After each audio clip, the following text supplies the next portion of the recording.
Hola, ¿qué tal? Somos estudiantes del tercer año de Derecho de la Cátedra Medicina Legal. Hoy vamos a exponer un tema bien importante sobre las asfixias, el ahorcamiento como también la sumersión. Nuestro equipo está integrado por nuestra compañera Tania Duarte, la amiga Josmar Reyes, la compañera Aida Rodríguez, la amiga Trinidad Martínez, el amigo Amador García y su servidor quien les habla, Jones Ramírez. Iniciando el tema, las asfixias serían aquellas que afectan la ventilación. Es el aporte como tal de oxígeno a los tejidos y pues va a tener un impedimento bastante importante para la vida normal, ya porque la cantidad de oxígeno medioambiental sea baja o porque existe un impedimento en la vía respiratoria que impide la llegada de oxígeno a los pulmones. Es decir, nuestras células, tanto en nuestros pulmones como en todo nuestro organismo, necesitan del oxígeno para poder sobrevivir. Ahora bien, en la asfixia se describen 4 periodos. El primero es el periodo cerebral. El individuo manifiesta desvanecimientos, vértigos, zumbido de oídos, terrible angustia, pulso acelerado, respiración lenta y pérdida del conocimiento. En el periodo de excitación cortical se inicia con convulsiones generalizadas, hay micción y defecación, sudoración, la cialorrea, la cara cianótica, la hipertensión arterial, así como la semirección, la eyaculación con pérdida de sensibilidad de los reflejos. En cuanto al periodo de apnea, se paraliza la respiración con aumento de la cianosis. Y el periodo de paro cardíaco, el corazón se acelera rápidamente y por último sobreviene el paro cardíaco. Esos son los 3 aspectos importantes en cuanto a la asfixia desde el punto de vista patológico en cuanto a la medicina legal. Ahora bien, vamos a estudiar 3 aspectos importantes como el proceso clínico de la muerte por ahorcamiento. Tenemos el anestésico, el convulsivo y el asfíctico. El asfíctico pues es la apnea o el paro. El convulsivo son aquellas contracciones, los espasmos faciales y las contusiones. El anestésico es la cefalea, el tinnitus o los escotomas, que son los calambres que también afectan en este caso al cuerpo humano. Ahora bien, vamos a continuar con el tema con nuestra compañera Tania Duarte, quien nos va a seguir explicando sobre lo que es la muerte por sumersión y ahogamiento. Ok, muy bien. Hablar de muerte por sumersión o ahogamiento es hablar de un proceso de asfixia mecánica que ocurre después de la inmersión en un medio líquido.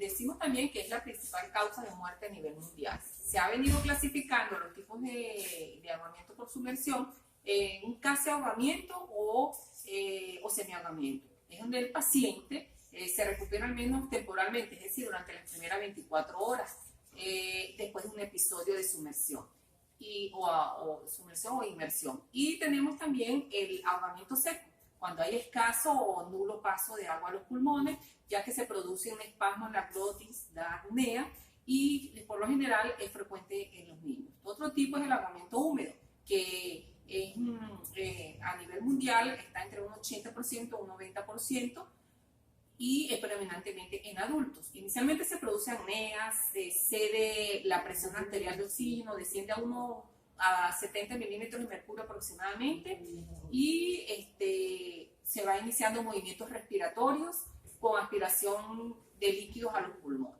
Por otra parte, tenemos la fisiopatología, que en medicina legal se establece que la temperatura es cuando es mayor de 20 grados centígrados y en agua fría, y en agua caliente cuando es menor de 20 grados centígrados. Y los mecanismos principales para determinar esta muerte por inmersión o ahogamiento viene dado por la hipoxia. Y la hipoxia es la consecuencia lógicamente directa producto de la inmersión, responsable de la parte neurológica, es decir, de que evitar el pase de oxígeno hacia las células, hacia el recorrido del cuerpo, la oxigenación al cerebro. Y la hipotermia, que tiene un efecto protector sobre el sistema nervioso central. Y debe producirse, para que se pueda dar esta parte de sanamiento, debe producirse antes que la hipoxia, puesto que al venir la deficiencia de oxígeno a la sangre o a los tejidos, pues va a ocurrir el fallecimiento. Por otro lado, tenemos que existen alteraciones neurológicas, respiratorias y cardiovasculares. Las neurológicas, venimos diciendo que son lesiones entre otras encefalopatías de naturaleza hipóxico-isquemia, es decir, donde existe una privación de oxígeno y un limitado fluido de sangre en el cerebro. Mientras que las respiratorias, en ambos casos se puede producir alteración pulmonar, en agua dulce por lavado del mismo, lógicamente, o en agua salada por lesiones de las células responsables de la producción del surfactante pulmonar. Las alteraciones cardiovasculares vienen siendo esas arritmias cardíacas secundarias producto de la hipoxia o de la hipotermia, y tienen un comportamiento distinto tanto en agua dulce como en agua salada. En el caso de agua dulce se produce por hipervolemia, o sea, es decir, por ese paso de agua hipotónico de los alveolos en la circulación, y en el agua salada por la hipovolemia por paso de líquido a los alveolos. En este sentido también tenemos las alteraciones metabológicas, las renales o las hematológicas. Las metabológicas en agua dulce tienen un comportamiento dependiendo del bajo nivel de sodio que se va dando en la sangre por ese exceso de agua, y en el agua salada debido al elevado nivel de sodio en la sangre. Y se produce esa acidosis metabólica cuando el cuerpo produce demasiado ácido por aumento del ácido láctico, por toda esa fisiopatía que se va presentando para producir esas energías necesarias, esos nutrientes en ausencia del oxígeno. Y en el caso de las alteraciones renales, hay una insuficiencia renal por hemoglobina, es decir, esa presencia de hemoglobina libre en la orina, y por supuesto va a causar una disminución del volumen total sanguíneo. Y en las alteraciones hematológicas en agua dulce puede producirse hemoliosis o hemodilución.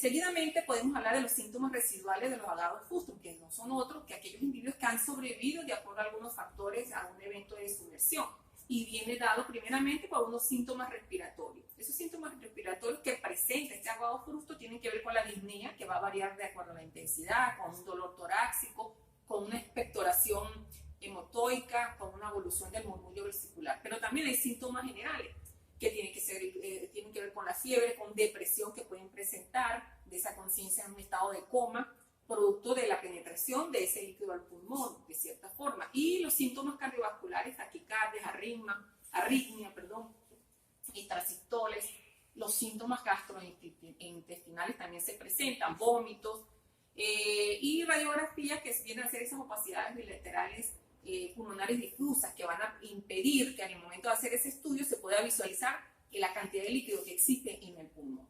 Por otro lado, vamos a hablar del ahorcamiento, que el ahorcamiento es otro tipo de asfixia mecánica que está provocada por constricción del cuello en una cuerda en forma de lazo y que está sujeta en un punto fijo, en uno de los dos extremos, haciendo un estirón. Y este estirón es propio de un cuerpo que va impidiendo la entrada de aire a las vías respiratorias y por supuesto va a ocasionar la muerte. Existen entonces tres elementos para que se produzca el ahorcamiento. Un primero, que es el punto fijo. Ese punto fijo tiene que ver donde va a estar ubicado, es decir, un árbol, una viga, un gancho o cualquier otro objeto que pudiera utilizar la víctima en un momento dado. El vínculo está dado por lo que es duro o es blando. Si es duro, estamos hablando de cuerdas, de alambre, que pueden producir estos efectos. Y si es blando, pueden hablar de una corbata, de una sábana. Y la suspensión, es decir, el tercer elemento que tiene que ver con el cuerpo suspendido, es decir, que ese cuerpo puede quedar totalmente suspendido con los pies, sin ningún apoyo en el suelo o en cualquier superficie. O en ambos casos, la fuerza de tracción se ejerce a nivel del cuello, que es el proporcional del cuerpo. Se va a dar a generar allí lo que se podría decir una tracción, dependiendo de la cantidad del peso. Si es de 2 kilos, por ejemplo, se colapsan las yugulares externas. Y si es de 5 kilos, las internas y las externas. Y va produciendo todo este proceso. A continuación, tenemos los mecanismos de la muerte y comprensión extrínseca del cuello, que viene dado por la asfixia, la inhibición, la anoxia cerebral o un traumatismo raquidiomedular. En el caso de la asfixia, como ya hemos venido expresando, es esa tracción que se hace en el cuello y va a comprimir y evitar que penetre en los pulmones, ocasionando pues la muerte. La inhibición es una estimulación en los senos carotideos y las arterias caróticas de contracción cardíaca incompleta. El traumatismo para que Dios me ayude, se aprecian esquimosis discretas. Y la anopsia cerebral pues, es provocada por la falta de oxígeno en el cerebro. A continuación, nuestra compañera Yoma va a seguir desarrollando el tema. Ok, en relación ya mis compañeros les hablaron sobre las características de los casos de ahorcamiento, de sumersión, perdón. Entonces yo les voy a hablar de las características de la sangre del individuo cuando fallece por la asfixia. En este caso hablamos de la mecánica por cuanto es ahorcamiento y sumersión, ¿verdad? Esta se caracteriza porque su color es rojo negruzco, muy fluida. El corazón generalmente hay sangre poco espesa y coágulos pequeños, ¿verdad? Estasías venosas viscerales. Hay vacuidad en el ventrículo izquierdo, está contraído represión de la aurícula derecha. Este último determina la dilatación de los yugulares y acaba con la siguiente estasía visceral, ¿verdad? Las livideces cadavéricas, ¿verdad? Como hay pérdida de sangre y esta es negruzca y fluida, las livideces son precoz y muy marcadas, con la consiguiente estasía visceral. Su colocación es violácea, ¿verdad? Rigidez cadavérica. Como la muerte ha sido precedida de convulsiones, la rigidez suele ser intensa y precoz. Y esta última, la petrufacción, solamente cuando es la sumersión, ¿verdad? Comienza por la parte del cuerpo, cabeza, cuello y la parte alta del tórax. Es la asfixia, como les dije, por sumersión. Se da solamente en este caso. Mi compañera Ida les va a continuar el tema con relación a los efectos. Ampliando un poco sobre el tema de asfixia por ahorcamiento, debemos conocer, ¿verdad?, cuáles son las fases por las cuales atraviesa el cuerpo. Esto se determina a través de la sintomatología que presenta el ahorcado, ¿verdad? Tenemos como una primera fase, que es la fase cerebral. Allí pues se presentan algunos síntomas como trastornos subjetivos, anestesia, sensación de calor en la cabeza, zumbidos en los oídos, sensación de pesadez en las piernas, entre otros síntomas.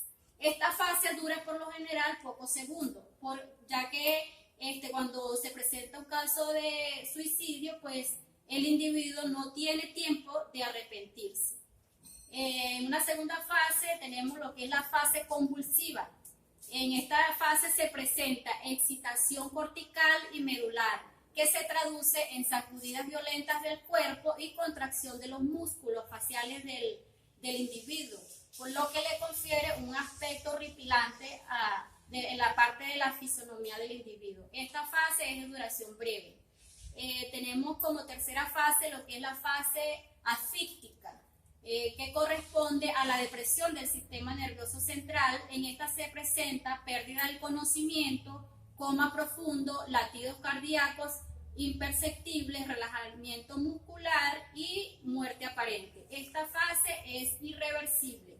Como última fase tenemos lo que es la fase de muerte real, ya esta es la fase terminal. Allí desaparecen lo que son los signos vitales y la muerte sobreviene entre 5 a 10 minutos. El tiempo que dura la sintomatología del ahorcado es de un total de 10 a 15 minutos, pero esta varía de acuerdo al mecanismo de la muerte. Por otro lado tenemos lo que es la anatomía patológica. Allí se debe realizar el examen externo al cadáver. Allí se puede observar que presenta rigidez cadavérica intensa, lividez violáceas marcadas, lesiones en las partes predominantes del cuerpo, punteado hemorrágico, petequial en la cara, especialmente debajo del nivel de los párpados. También presenta la lengua sale dentro de los dientes cuando el nudo está por detrás del conducto auditivo externo.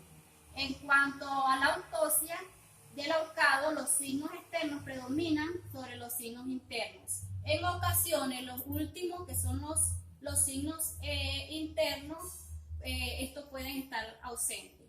El signo externo más importante para efectuar el diagnóstico del ahorcamiento es el surco que deja el vínculo a nivel del cuello, que se relaciona estrechamente con el tipo de vínculo empleado, ya sea una cuerda, un mecate, de acuerdo al vínculo que utilice. Por último, se hace también el examen interno.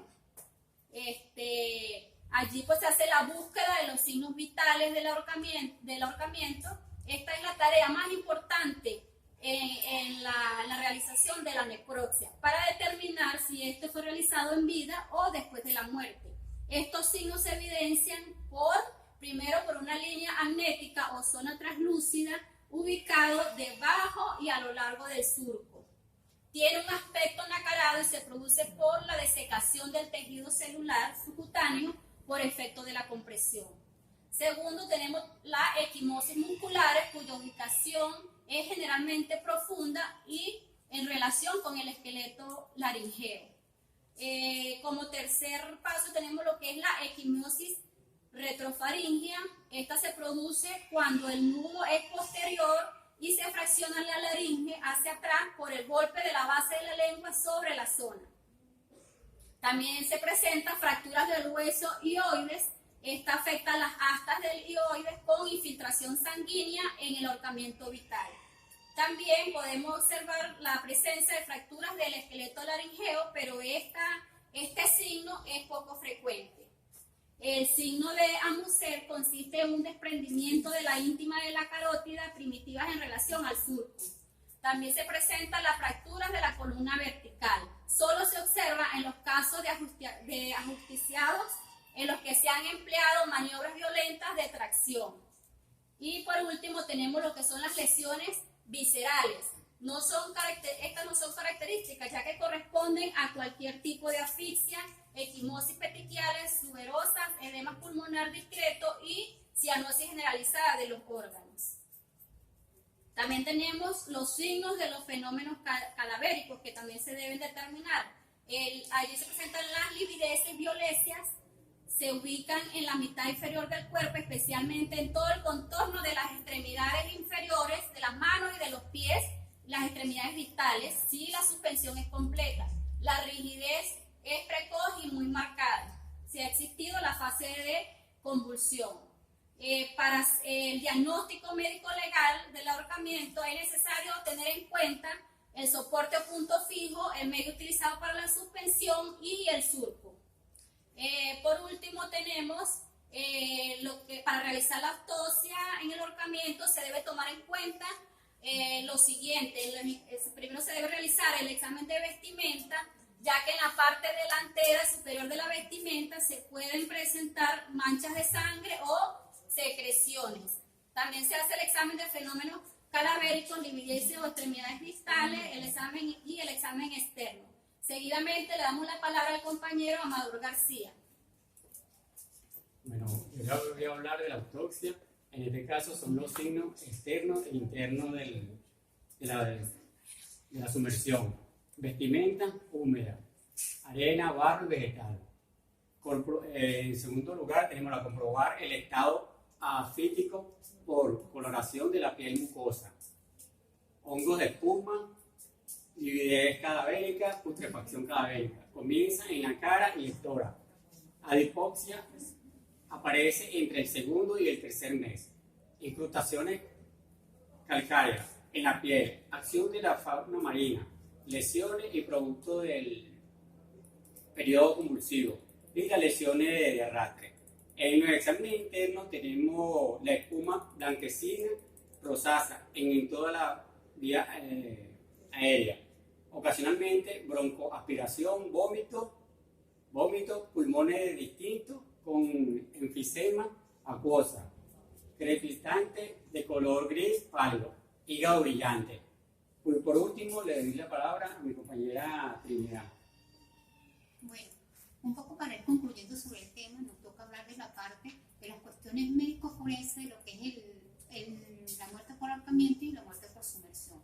En el caso de la muerte por ahorcamiento tenemos, o para su mejor estudio, se establecen 4 tipos: el suicidio, el homicidio, el ahorcamiento simulado y el ahorcamiento accidental. En el caso del suicidio tenemos que es el más frecuente, primero por su efectividad y segundo por la facilidad del método. Todos los signos se diagnostican en conjunto, ya que no hay un signo que prevalezca como tal. En el caso del homicidio tenemos que es menos frecuente. Generalmente las víctimas son personas débiles, pueden ser niños o personas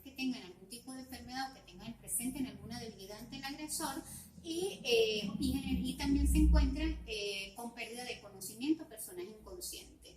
En el caso del ahorcamiento simulado, encontramos que son víctimas colgadas después de su muerte o en el periodo de agonización. No hay signos característicos del ahorcamiento como tal, pero sí se encuentran otras lesiones que son mortales.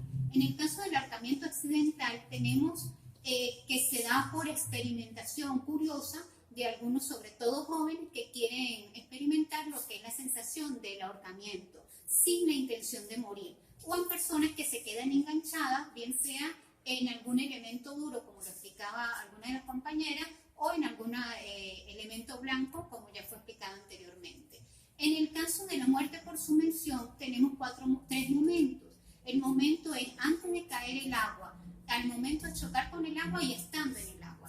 En el caso del momento de caer en el agua, tenemos el espacio que se da por accidente, se da por suicidio, se da por homicidio. En el caso accidental, generalmente son personas que no saben nadar o personas que, teniendo debilidad en el nado, se tiran agua con temperaturas bastante bajas y eso le produce calambres y le evita una reacción para poder salir del agua. En el caso del suicidio, tenemos aquellas personas que generalmente se atan de manos y pies, se tiran al agua para evitar cualquier tipo de reacción para poder sumergirse.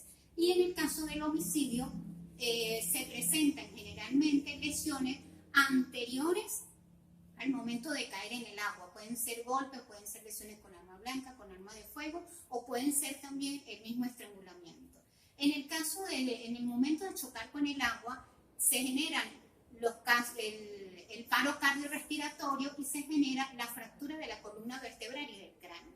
El paro cardiorrespiratorio se da por contacto con aguas temperaturas extremadamente bajas, o se da por el choque brusco de la cavidad tracto abdominal con la superficie del agua, igualmente por la entrada violenta por las vías respiratorias. En el caso de estando en el agua, el mecanismo de la muerte es el ahogamiento azul y el ahogamiento blanco, del cual ya lo abordamos mis compañeros anteriormente. También tenemos los casos en que se dan los modos de hundimiento. Para poder estudiar los modos de hundimiento tenemos cuatro tiempos. El primer tiempo se da inmediatamente después de la muerte. El cuerpo se hunde totalmente por su mismo peso. La posición del cuerpo se determina según su centro de gravedad. El centro de gravedad generalmente está ubicado entre lo que es el coxis y lo que es las caderas. Dependiendo del agua que entre a los pulmones o la cantidad de agua que entre a la cavidad tracto gastrointestinal, se hundirán más o la cabeza del cuerpo o las extremidades. El segundo tiempo va a depender del estado de putrefacción. El estado de putrefacción depende de la temperatura del agua. El cuerpo, si la temperatura es muy baja, no se da estado de putrefacción y el cuerpo se va descomponiendo poco a poco, sumergido sobre todo por la acción de los peces y por la acción de la misma rigurosidad del agua. En el caso de que las temperaturas sean más elevadas, la putrefacción empieza a hacer incidencia y el cuerpo tiende a flotar. En el momento o en el tercer tiempo tenemos una putrefacción más intensa que produce estallido del tronco y del abdomen. Por el peso de los huesos el cadáver vuelve a sumergirse. En el cuarto tiempo es un momento menos común, se da porque el cuerpo sumergido en aguas tranquilas y con poca fauna marina, los peces los peces no pueden descomponer el cuerpo y el cuerpo se va creando como una cera cadavérica, lo cual lo va manteniendo sumergido. Con el tiempo pudiese pasar que el cuerpo se sumergiera, volviese a la superficie para poder ser encontrado. En este caso, compañeros, nosotros con este punto damos por terminado el tema sobre lo que es la asfixia y el ahorcamiento, la sumersión y el ahorcamiento en el caso de medicina legal. Nos despedimos de ustedes esperando que realmente este tema les sirva para ampliar un poco sus conocimientos. Muchas gracias, hasta luego.